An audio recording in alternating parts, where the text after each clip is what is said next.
Goeiedag, Johan Grobler hier en ek wil aangaan met die tema van die afwesige God. So onthou deel 1 is reeds gedoen en die titel die afwesige God vraagteken. So onthou dit in die van julle wat nog nie deel 1 gesien het nie, ek sal sterk aanbeveel dat jy eers na deel 1 kyk voordat jy aangaan met hierdie video. Want deel 1 het ek die vraag gevra, ek het begin deur te vra, hoekom is dit dat God nie aarde toe kom en homself nie openbaar nie, het homself nie bemark nie? Hoekom is hy so onsigbaar? Hoekom skryf hy nie daar in die wolke iets van homself wat ons allemaal kan lees nie, dat ons kan 'n openbaring kry van hom nie?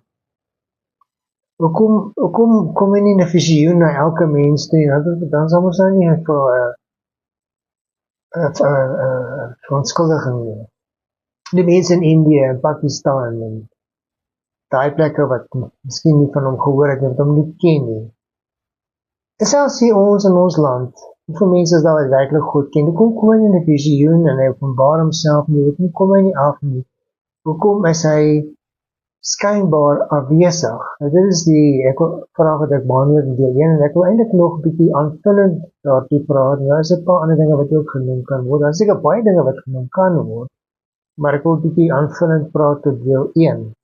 Maar ek wil begin weer te sê dat as jy glo dat die mens se lot is bepaal die dag as hy doodgaan, dat as hy nie geglo het nie of nie sekere dinge gedoen het nie, gaan daardie persoon brand in hel se vuur vir ewig, dan gaan hierdie wat ek hier sê nie vir jou sin maak nie.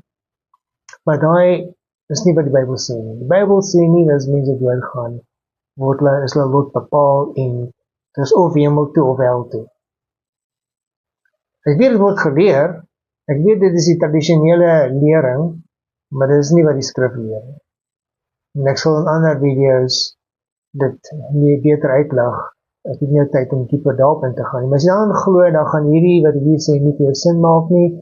As jy glo dat daar is nou biljoene mense wat brand in vuur, mense wat nie God geken het nie, wat nou brand in vuur, en hulle gaan vir ewig brand in daai vuur, dan is hierdie gaan nie vir jou sin maak nie. En dit is nie wat die Bybel leer nie. Die Bybel leer nie dat mense nou in vuur brand nie, en hulle vir ewig gaan brand nie. En dit het ek al reeds in 1 of 2 video's gedoen, wat ek gaan na kyk.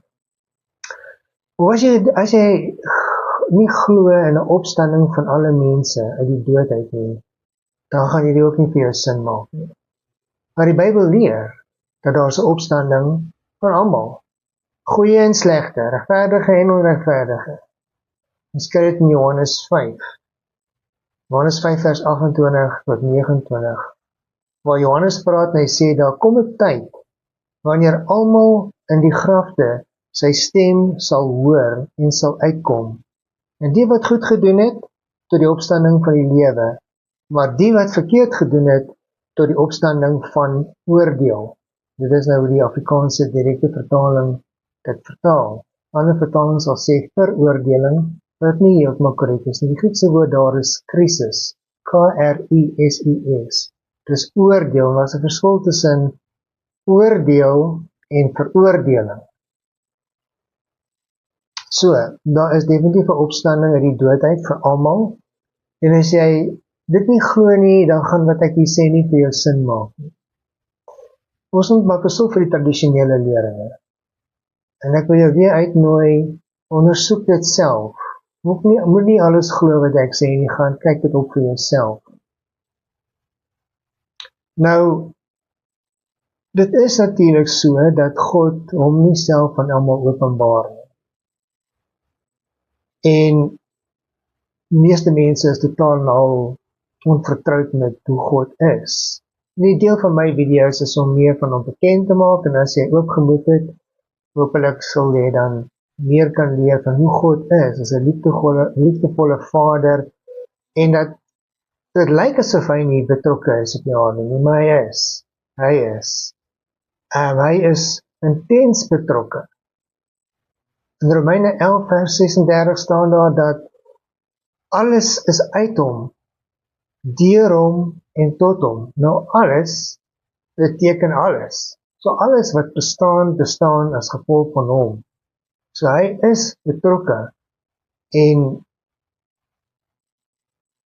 ons kan maar dit aanvaar dat daar sou nie lewe gewees as nie vir God was nie. Ek weet evolusie-teorie leer anders, maar ek sê vir jou wat die woord van God sê en dit wat vir my eintlik ooglopend is.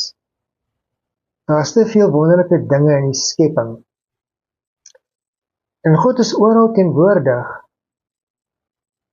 Ons lees daar op Psalm 139 vers 7 tot 10 waar die psalmdigter sê, waarheen kan ek gaan? Weg van die gees. Waarheen kan ek vlug? Weg van die teenwoordigheid. Klim ek op na die hemel? Hy is daar. Gaan lê ek in die doderyk? Ook daar is hy. Gaan woon ek by die einde van die see? Ook daar sal die hand my lei. God is oral teenwoordig. Hy is teenwoordig in die verste uithoeke van die uitspansel. Hy is teenwoordig oral op die aarde en hy weet presies wat aangaan. Ja, as 'n vers in Jeremia 23 vers 24 wat sê, vul ek nie die hemel en die aarde nie, is die uitspraak van die Here. So, ek sien dit in die skepping. Vir my is dit baie ooglopend. En ek hou daarvan in die natuur rond te loop en ek hou daarvan na wildtuin toe te gaan en die diere dop te hou, ook om op YouTube video's te kyk na die Kruger wildtuin, ander wildtuine en die diereryk en dit is fantasties. As jy dink aan die voëls en hoe die verskillende tipe van voëls hulle kos kry, dis fantasties. En God voed die voëls, soos Jesus ook gesê, en ons is baie meer werd as emosies, maar hy voed hulle en hy voed die diere. Jy lees daar in so die Psalm 19 vers 2 tot 5. Die hemelruim verkondig die eer van God en die hemelkoepel maak die werk van sy hande bekend. Dag na dag bring dit 'n boodskap voort en nag na nag deel dit kennis mee. Alhoewel daar geen spraak en geen woorde is nie en hulle stem nie hoorbaar is nie, gaan hulle boodskap uit oor hele aarde en hulle woorde tot aan die einde van die wêreld.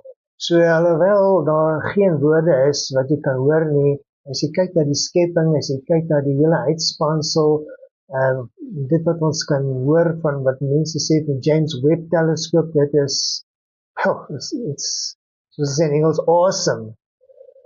Nuwe dinge wat ontdek word, hulle moet hulle teorieë, die wetenskaplikes moet die teorieë hersien, so hoor ek van YouTube video's, as gevolg van dit wat James Webb teleskoop nou vir ons wys. Nou dit is geheime gewees wat nou tot ons kennis kom, maar God weet dit al lankal al.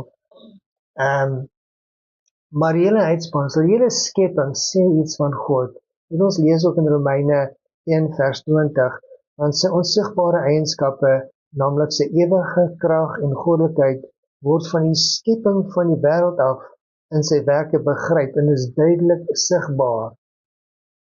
En die skepping is pragtig. Hier op die aarde is so mooi. Ek sal nie op 'n ander plek wil gaan. Ek sal nie Mars toe wil gaan nie. Die aarde is vir my 'n gebruikersvriendelike aarde. Alles daar, dit is nie ideaal nie. Dit is nie die paradys nie.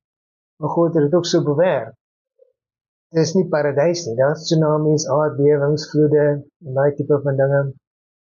Maar as jy gaan vergelyk wat daar is by ander planete, die temperatuurverskille, hoe lank die dae is, swaartekrag, al daai dinge. Ek bly my op die aarde. En ek weet, dit gaan nog 'n beter wêreld word wanneer God ingryp. Maar kom ons terug by ons onderwerp is dat God is betrokke, maar dit is tog so dat hy nie om aan die mense, aan alle mense openbaar. Ja, hy het verskyn aan, of kom ons begin by Adam en Eva, hy het in die tuin verskyn, gewandel met hulle in die tuin, dit moes fantasties gewees het, en mense uit kon dit doen, en miskien sal ons almal nog daai geleentheid kry, om te wandel in 'n tuin, in 'n paradys, en om te kan praat, en hulle het daai geleentheid gehad tot die sondeval, en toe is dit nie meer daar nie, en daar is nie meer daai intieme kontak met God nie, En toe kom God later aan en hy roep vir Abraham en hy praat met Abraham en hy maak sekere beloftes aan Abraham van sy nageslag en dit stel met Isak, Abraham se seun, kry ook daardie kontak met God en daardie beloftes en so ook Jakob. En dan is dit weer stil, né?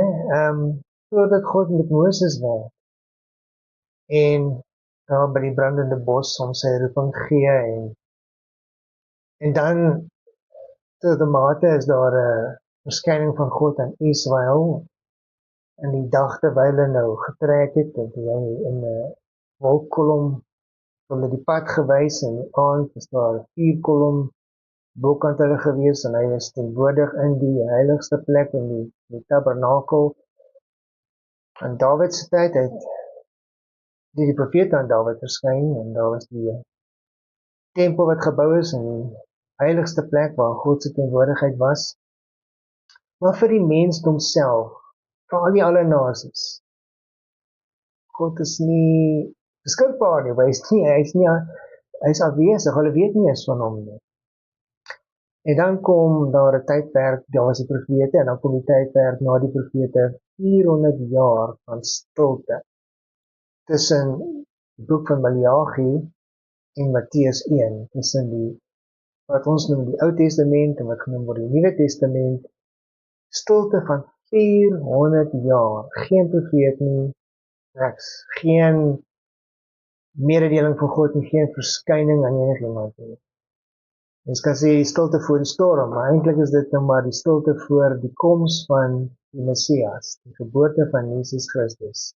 En dit is 'n wonderlike gebeurtenis wat daar plaasvind, want in 'n sekere sin is dit soos God wat eintlik by die mens kom woon het vir 33 jaar, in die sin dat Jesus is die eksakte, perfekte weerspieëling van God en van sy karakter. Hy het self later gesê, as jy my gesien het, die Vader gesien.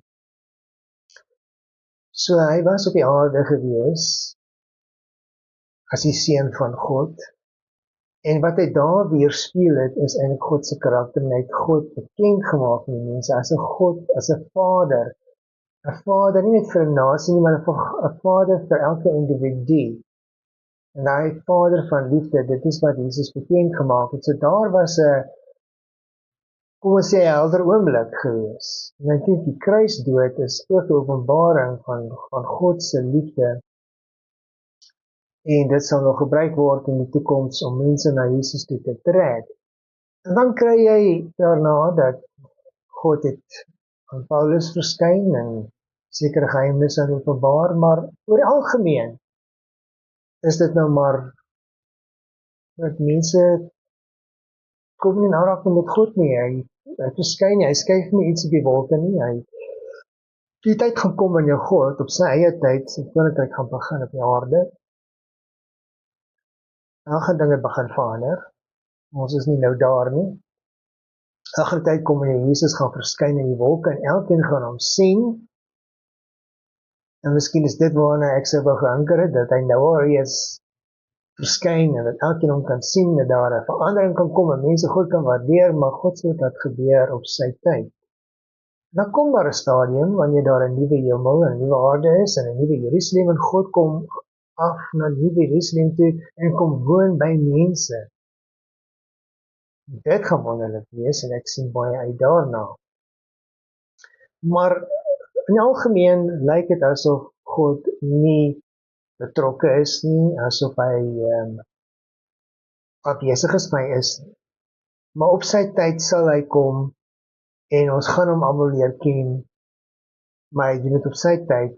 Ons moet eers hierdie wêreld ervaar soos wat hy is, waar ons God nie ken nie, waar hy nie geerken word nie, sodat wanneer die ander bedeling kom, die meer volmaakte bedeling, gaan ons nooit weer teruggaan na wat ons nou het nie.